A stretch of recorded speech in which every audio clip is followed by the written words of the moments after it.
নাও, মুখে নাও। তোমাকে বাদ দিলে ভাত সামনে দিতে হয়? কি অবস্থা করতেছ? কি অবস্থা করতেছ? তোরা একটু তো মুখে দাও না। তো এখানে রাখো, এখানে রাখো। তুমি এগুলো খাইতেছো, এইভাবে খাইতেছো?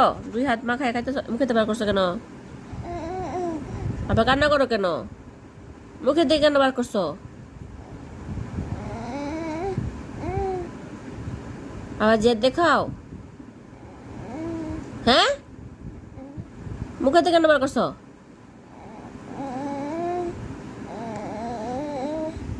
এদিকে দেখা, দেখা, আম্মুকে দেখো। মুখে নাও। দেখেন কি